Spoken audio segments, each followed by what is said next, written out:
Hello and welcome to another episode of the Inside Social Work podcast.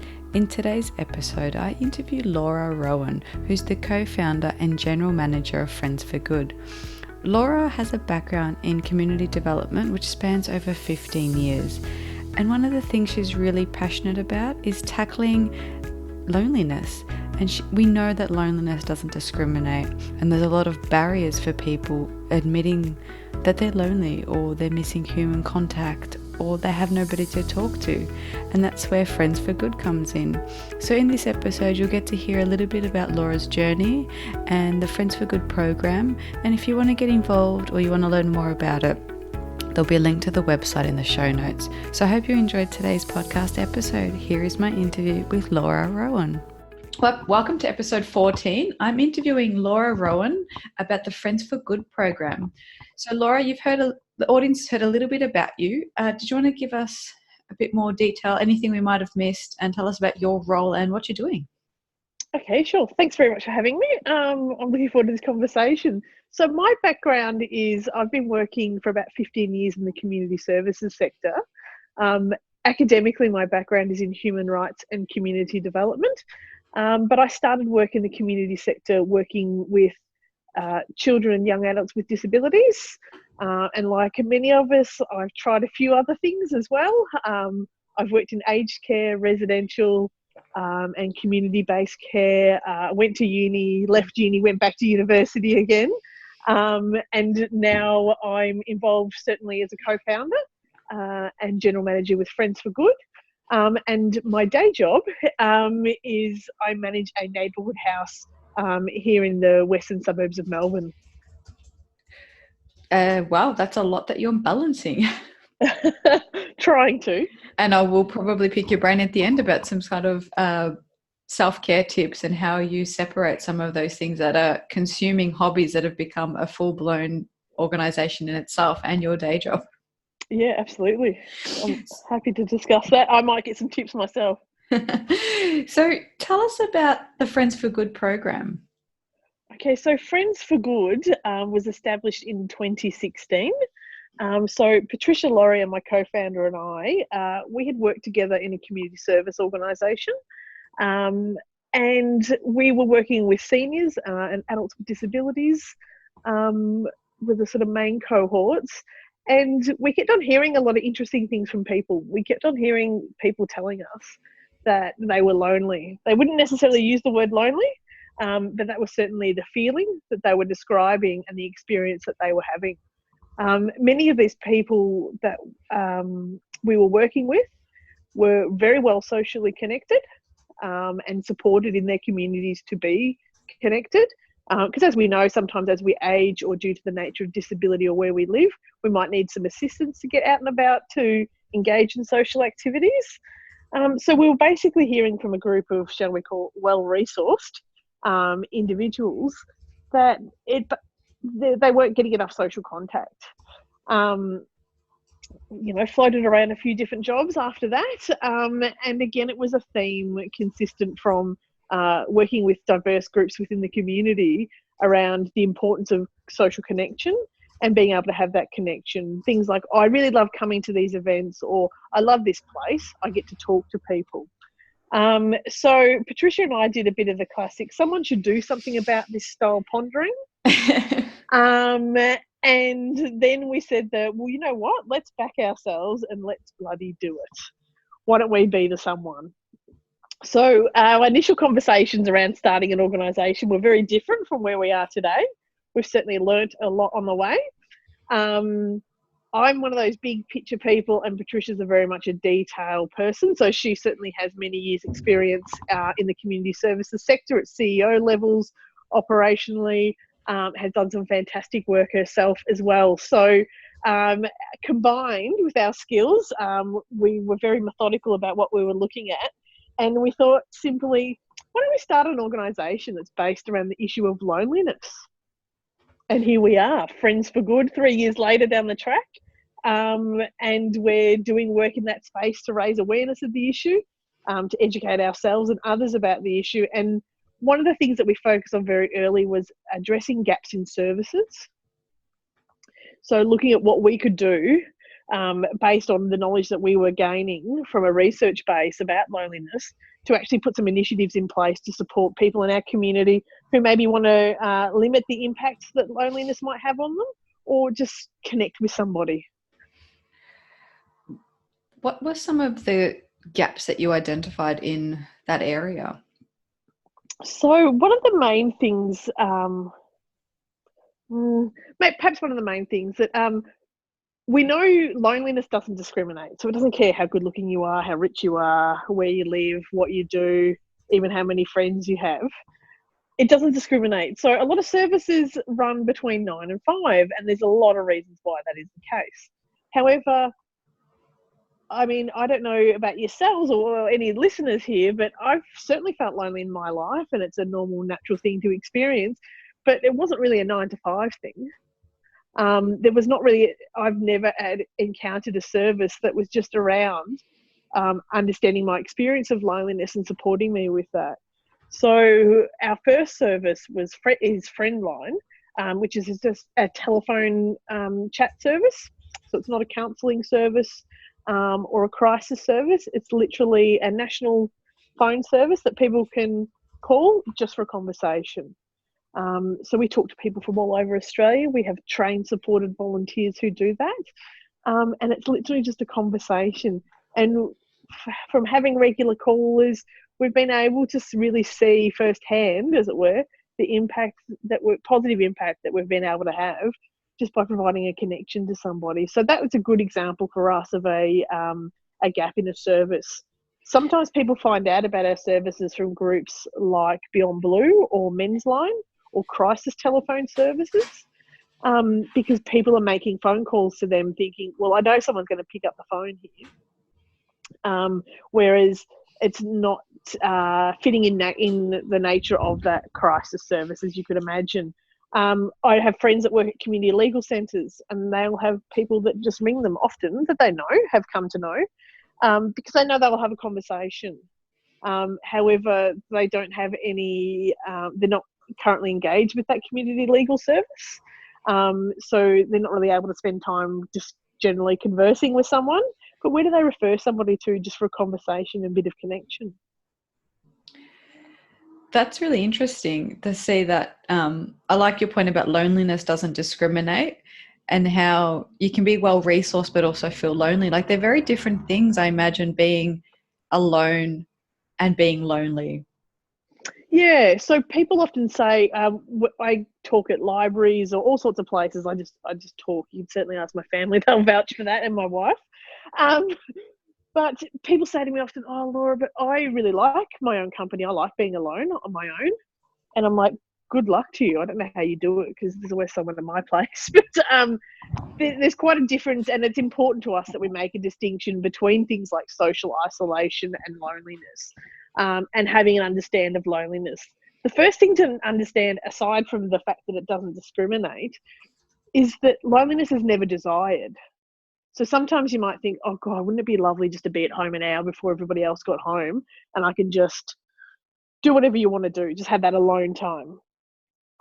But the feeling of loneliness is something very, very different. It's never a desired feeling. And, you know, we can probably all relate to moments where we've felt alone, that we've had no connection or person to speak to. And it doesn't feel good. Like, it literally doesn't feel good.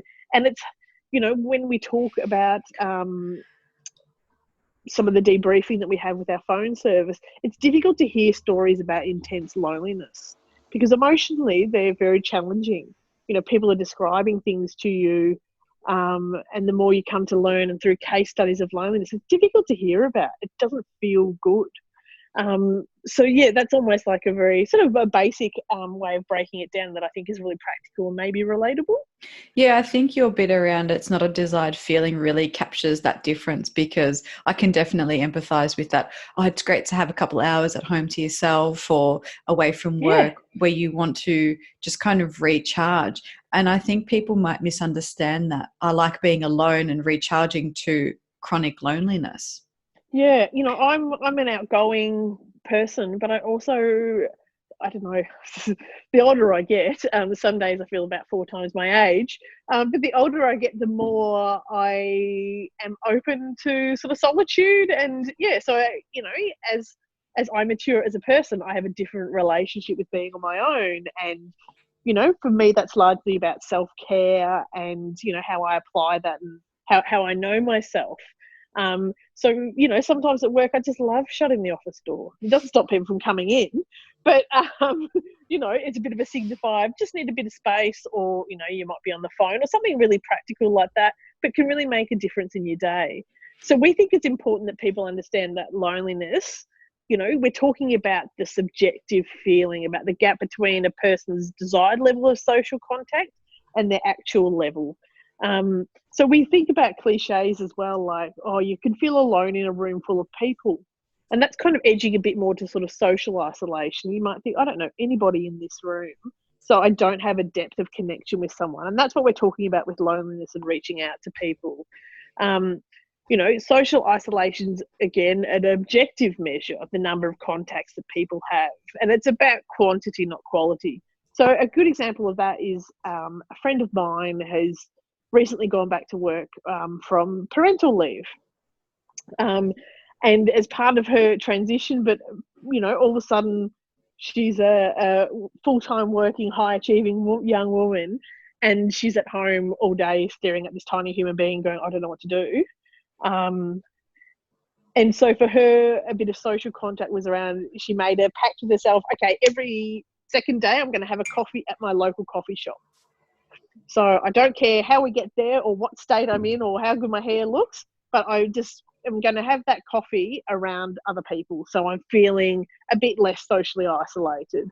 And that was a way for her to just increase the connection. Yep, don't have the coffee at home. Just walk down the street. It was easy for her to be able to do that. But again, it gave her the ability to be around people. And she instantly felt much more positive about that. That's a good example too of the way that social isolation can be addressed more quickly, if that's not too grammatically incorrect. So reducing that social isolation is something that you can do a bit more easily. And of course, everything's on a spectrum, but loneliness, trying to diminish the negative feelings from that can often take longer to sort of lessen those feelings. So what are some of the things that you've either come across in research or anecdotally through the people that call the phone line are the causes or the reasons why some people find themselves suddenly lonely, or has it been slowly progressing that way? What are some of the different scenarios that we might not consider to be vulnerable members of the community? Yeah, look, that's a really great question. One of the great challenges in Australia is the lack of longitudinal, particularly research. So a great deal of research about loneliness has taken place and is very centred in the United Kingdom and North America. There's certainly more research happening here, and that's something that we're involved in as well, and supporting nationally with lots of networks and focus groups. So trying to get a picture of loneliness in Australia is really, really difficult. But all the research tells us things that, loneliness is associated with the physical problems. And it's estimated that loneliness and the physical problems associated with it will kill more people than obesity. Yeah, I've heard that before, that it really exacerbates any existing health condition. Yeah, absolutely. So things like cardiac health, so your cardiac outcomes are really reduced. Chronic loneliness, so that real thin, pointy edge of the wedge there poses a significant risk for your long-term health and longevity as cigarette smoking. So we know that it is immensely detrimental to our health. So the thing that we were concerned about when we started the telephone service, and we put a lot of training and resources towards, were if people were going to call us in crisis, how would we respond and support them? How would we be ethical, professional, and efficient at doing that? Now, touch wood, we haven't had any crisis calls. What we do see, however, that the people who are telephoning us have many layers of disadvantage that they are living with. So they might often have a chronic physical health condition, a chronic mental health challenges. Sometimes, one could imagine that those combination of factors would reduce someone's ability to get out on their own. You limited finances, so I can't catch a taxi today, so I can't go to the shops and see people because I can't afford it. Some of those sort of challenges as well.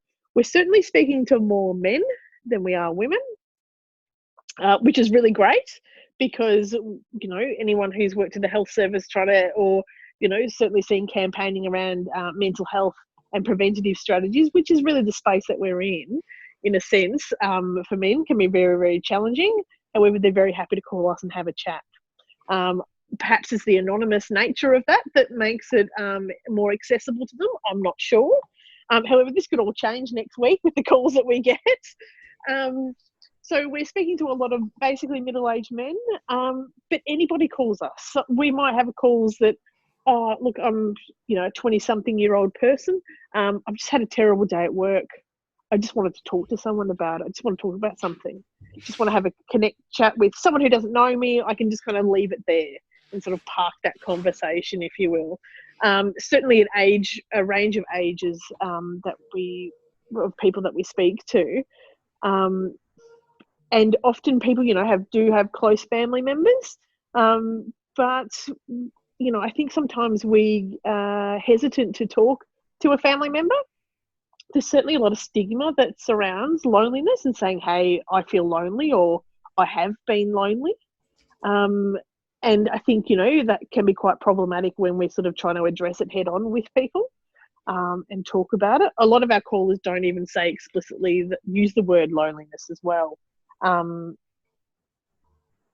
So, yeah, there can be some, challenges that people might have there. But as I said earlier, loneliness doesn't discriminate, and the diversity of our callers certainly reflects that as well. What are some of the things that if you didn't need your service to exist, so if you wanted to put all the things and all the policies in place to make your service not be needed, what would that look like? What would we be doing as a community? Oh, that's a brilliant question. We would be doing so many things. I think it's important to focus on what we are doing well and the areas that people are getting support without even recognising it. So what I mean by that is a couple of months ago I was unwell and I went to my GP. Now, it's been a while since I spent time in the GP's waiting room. And everybody in that waiting room was certainly over 60 something. We're all on a first name basis, and it was a real social hub. The GP's office. The GP's office. It was amazing. Everybody knew everybody. We're chatting about this. Some fella's telling the receptionist about his roses. All this sort of stuff was happening. So, I understand from that particular scenario that, people were going to their regular appointments, but it was more than that, So for many people in that waiting room, visiting the doctor wasn't just about getting their medical needs seen to.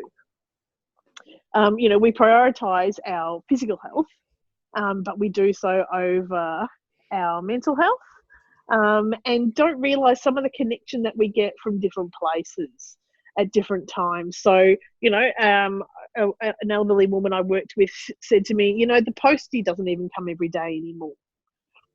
So she would be lucky to have about 2 visitors a week. So the postie, she would stand there and have a chat to the postie. That doesn't even happen anymore. So where we get interaction from people, it comes from really different places. Certainly we would love to see a lot of things from a top-down approach, from a government directive point of view, from a federal government that resources community services, that understands the issue around loneliness, that understands the benefit of interaction that people get from a variety of services, that would fund and resource research, and would be really a multifaceted approach. And I could probably talk for about 5 weeks about all the different things that we would like to see integrated better into a healthcare system, into community services sector, that would support the whole of our communities. But just thinking about, thinking a bit laterally around the the places where you go where you get other interactions. So, half of those people probably didn't need to have a medical appointment to get their script, but it was an opportunity for a social interaction with somebody they knew where they felt valued and acknowledged. So what kind of ways can we support people to feel those things as well? And just having things like a national dialogue like we have with our first conference last year, actually talking about the issue. It was really interesting for me at our national conference last year. We invited people to share their thoughts on loneliness anonymously on cards, thoughts, feelings, ideas. And it was really interesting because I was thinking as a professional and as someone who involved in this organisation that, leading up to it for some time, I was thinking merely, they're going to talk about their clients or service users. But many of the things that people said were really quite personal. And I thought, I was really naive. This is probably the first time that a group of people have ever been asked, what do you think about loneliness? Or just to think about loneliness. Like, have you ever felt lonely? Or just been invited to talk about the issue itself. So, of course, then it would make sense that there would be some rather insightful personal reflections as well. So, yeah, I'm not sure if I'm really answering your question very well, but there are many, many things that I think that we could do, certainly, to support, resource a lot of different sectors of our community and services to better enable for connection of individuals. So that sounds like a really big plan, and you're taking some steps in that direction, especially with having that symposium. But thinking about I know you said there was a difference between that subjective and objective measure of sort of being connected, but then not feeling like being around people, but not feeling connected. And then that kind of chronic isolation that can lead to loneliness. What can people do on a kind of an individual level? So if we're looking at the people listening, there's a chance that there might be someone in their lives that they already know who might be accessing a service like yours because they might not feel that they can be vulnerable, because that might be that stigma. Like, how do we, what are some practical things that the audience can do just to start shifting that on a local level? Say hello, literally to reach out. So in terms of addressing, we might be able to identify our own loneliness, for example.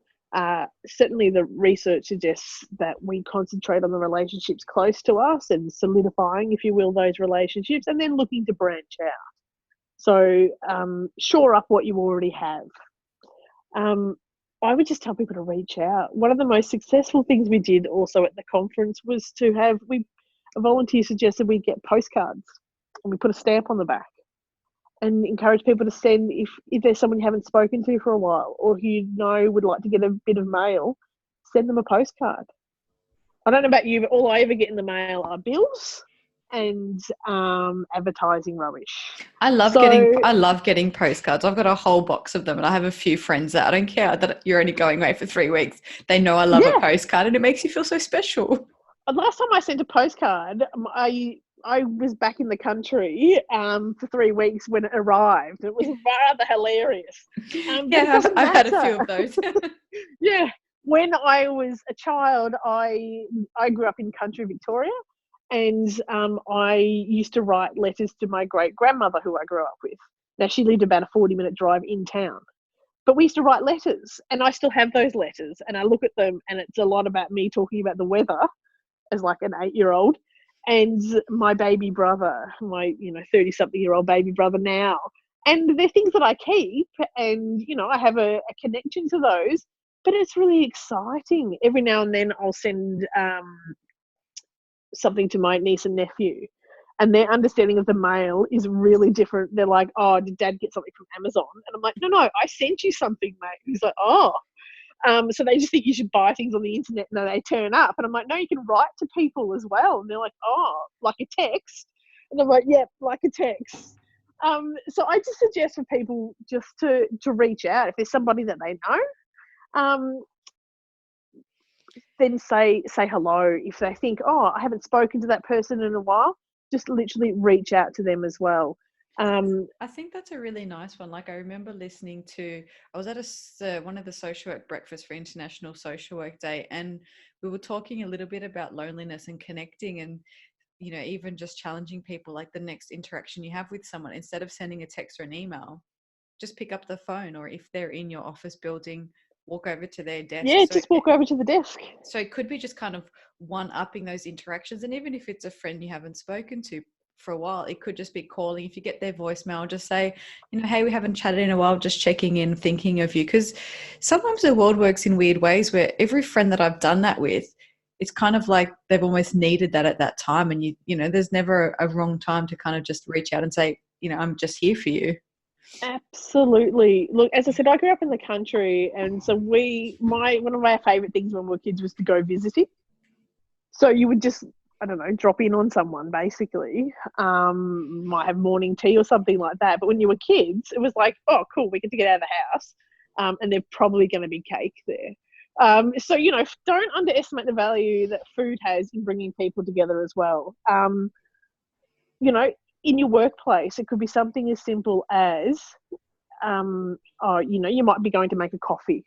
Does anyone want a coffee while I'm here? Or, any of those kind of little things that actually could be a bigger gesture for someone as well. I work in an environment with a whole team of volunteers, and in a very busy community centre. We have a drop-in space, and I'm forever saying the most powerful tool that we have is a kettle. Someone might come in needing some emergency relief.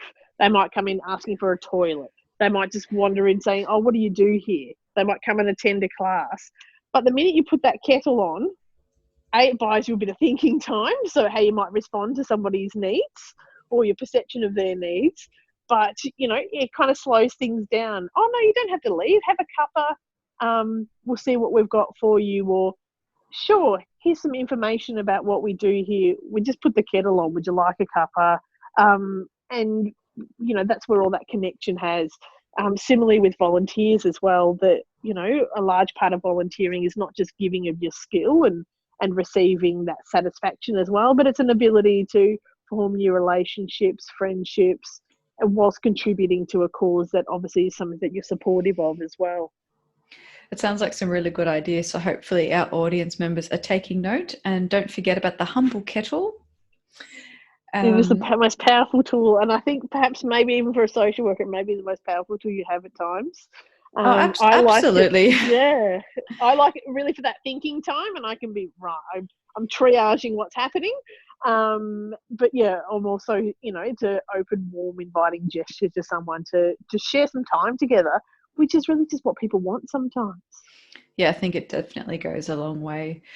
So when you established the program, you were saying that there's all these problems and we've noticed this, so let's do something about it. Why not us?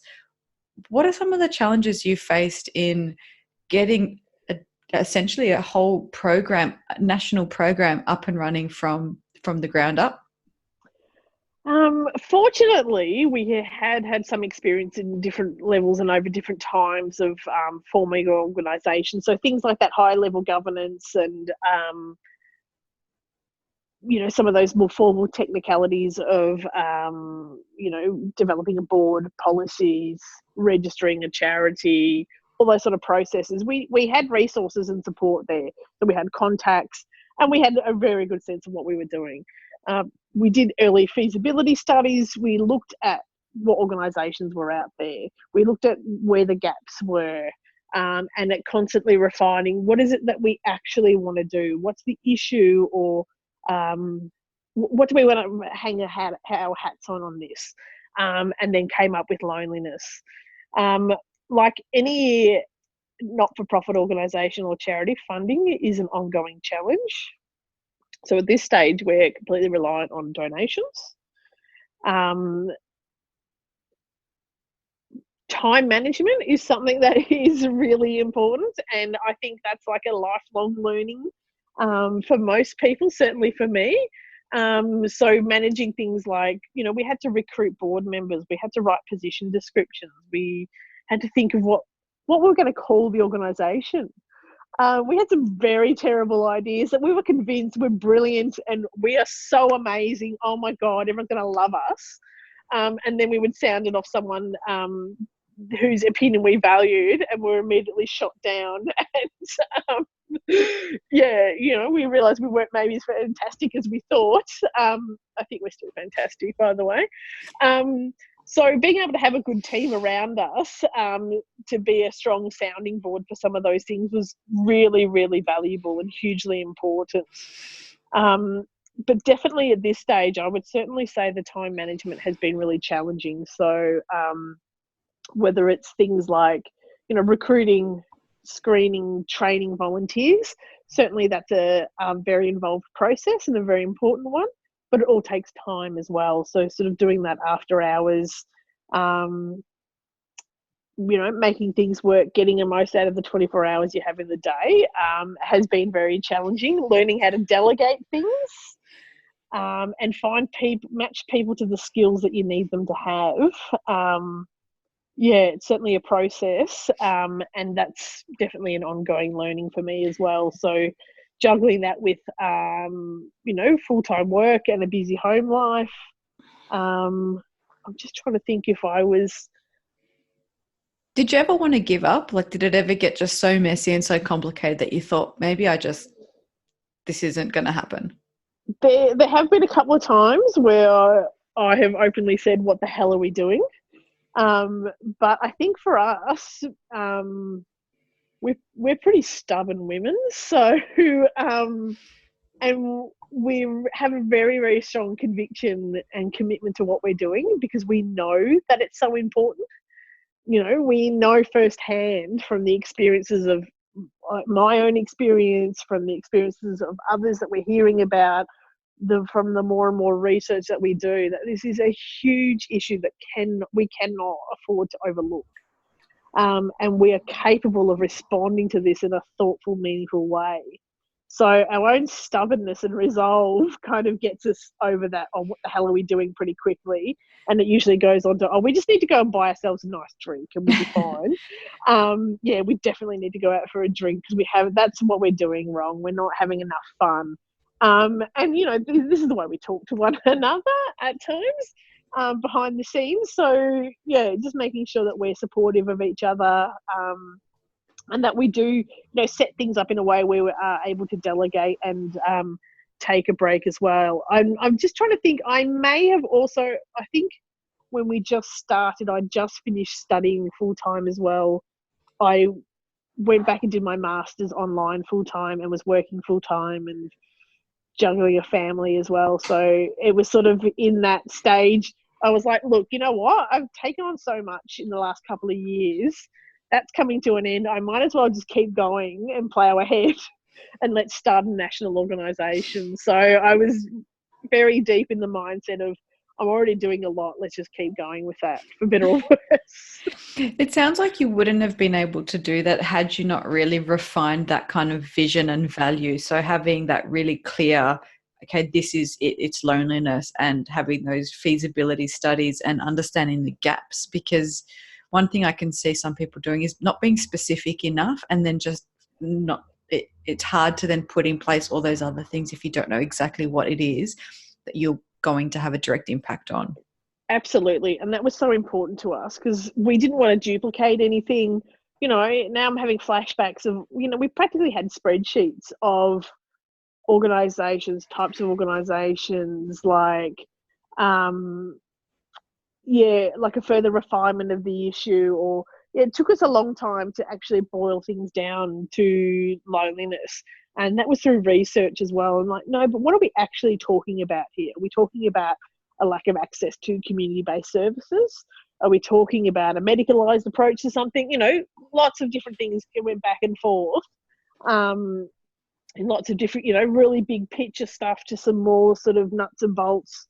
What's the actual problem? Can we articulate that? So, yeah, that was crucial to getting to the point where we were working with our first board of management around that as well. Having facilitated strategic planning days where we did refine and get a lot of input into defining our vision and mission. And that is our guiding principles. So what we came up with and what we have is that we say loneliness is a big problem, and it's a big problem for a lot of people. But overseas research shows how dangerous loneliness is for our health, including the increased risk of heart disease, depression and anxiety, and how it's a growing problem. So what we want to do is simple. We want to free people from loneliness. The task is enormous, but it's one that we certainly believe that we can do. So wanting just that statement, we want to free people from loneliness, hours of work went into that. And, you know, now it looks like a very simple, oh, geez, that's a bit huge, but okay, yeah, I get that. You know, there's a lot of elements involved in that, and we certainly believe in all of them. And, yeah, I think it's just a really nice, clear statement about what we want to do. Yeah, I think that's really beautiful, and it helps you then, I think, in those darker moments when things are just becoming too hectic, actually think this is my mission, and every small step I take is contributing to that bigger kind of value. Yeah, and, you know, in talking in our mission, that Friends for Good raises awareness of loneliness as a significant issue in the community and addresses gaps in services to foster a greater sense of connection and well-being for individuals and communities. So Friendline, our first service, it operates from 6 to 8 p.m. in the evening. So as we talked about earlier, a gap in service. It's outside business hours. So there was an opportunity that we felt was really important to offer something at that sort of time. We also have an online, you can also access the service as an online chat as well during the day. So, you know, there are ways that we're trying to make it accessible in lots of ways, and addressing an actual gap in a service, because where can you go just for a chat? Yeah, it sounds like it's so thought out and so well crafted. For those listening who might want to get involved, what are some ways that they can get involved with Friends for Good? What do you need? What's on your wish list? Oh, I've got a very extensive wish list. So before I ask everyone for their money, of course, no. So number one, just go visit our website. So friendsforgood.org.au. There is information there about research. You know, there's no point in having fancy research if no one can understand it. So we like to talk about it, break it down and disseminate it so we can all sort of share information. You can email us if you're interested in joining our networks. So we have a network where a variety of organisations, we get together, have meetings, and what we want to do is put together coordinated responses to addressing issues of loneliness. So you can find out more about that. You might want to volunteer. You can download a flyer for Friendline, so you might pin it up in your workplace. You might suggest to a client perhaps that they give us a call, or a friend, or anybody like that. Jump on the website, have a look, talk to a friend about loneliness. You know, we all have a role in addressing the stigma around things like loneliness. So let's just have those conversations, talk about it. You might ask someone if they've felt lonely, or you might just say, hey, you know, when I first went to university, or when I first moved here or there, or whatever it is, I actually felt really lonely. And, you know, today things are very different, but reflect on that. Share that story with someone. It could have a really positive impact. Thank you. That's such a good list. And I'll put links to all those things that you mentioned in the show notes so people can go to the website, look at how to print out a flyer, read some of your blog posts and see how they want to get involved. So spreading the message or starting to just reach out to people near and far. Yeah, absolutely. Well, I mean, we've covered quite a lot in that time, and I'd like to ask you a bit more about how you balance and the self-care, but I think you've kind of touched on that a bit around having just a bit of time for yourself, but any kind of words of wisdom around I know you said you've got your strong resolve and your strong conviction to what you're doing and a little bit of stubbornness there, but what's left for you? In terms of self-care? Yeah, and just kind of how do you balance that really busy life where you're juggling so many things? I have no idea. It's a work in progress. So I'm trying to be more versed in the art of saying no to things. Um, I think that for me, I like to I remind myself constantly that I'm completely replaceable. So I don't want things to rely on me specifically in order to work.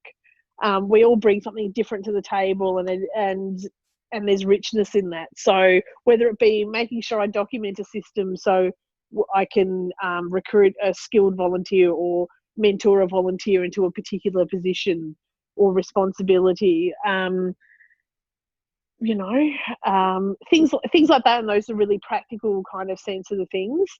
And just seeing the value in having diversity. So making sure that you're supported by a diverse team of colleagues or volunteers, and those kind of community of praxis things for me is something that's really important as well. In the community centre work I do, I'm a sole worker, so I'm the only employee there. So it's a really unique setup. So I make sure I'm involved as much as possible in communities of praxis, so I can talk with colleagues about other things, or I can just listen and engage there. And I do photography, is quite a passion and hobby of mine. It gets me outside walking and doing different things too. So for me, that's something really important, where I can just completely step away, and I can sort of balance home and work and all those kind of things that we do in life. But certainly, as I mentioned earlier, the older I get, the more open to things I am. So I'm more certainly open to suggestions. You've probably got far better tips than I do about some of this self-care, so I'd be happy to hear them as well.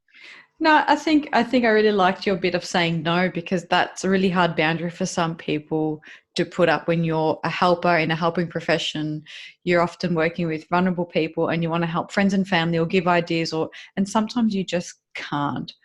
And Yeah, even just taking a moment and saying, let me get back to you, like just really assessing, do I need to squeeze another 5 minutes out of my day, or can I just say, I'm sorry, I can't do that right now? Like, that's huge, because that's really just checking in with where you're at.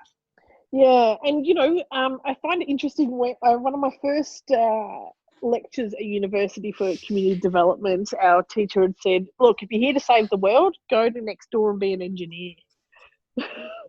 um, which I thought was quite funny. So sometimes, I question too, like, do I want to actually do that? And I have a bit of a spew with some of my volunteers at work sometime around saying, like, oh no, I'm not here to help people. And they sort of look at me sideways, and I'm like, now I've got your attention. I'm here to help people, but I'm not here to do things for them. So that some of that comes around to my sort of style of practice and discipline and things. But doing things in different ways as well. I don't have to be the person that does that, and just making sure we're all having those conversations together.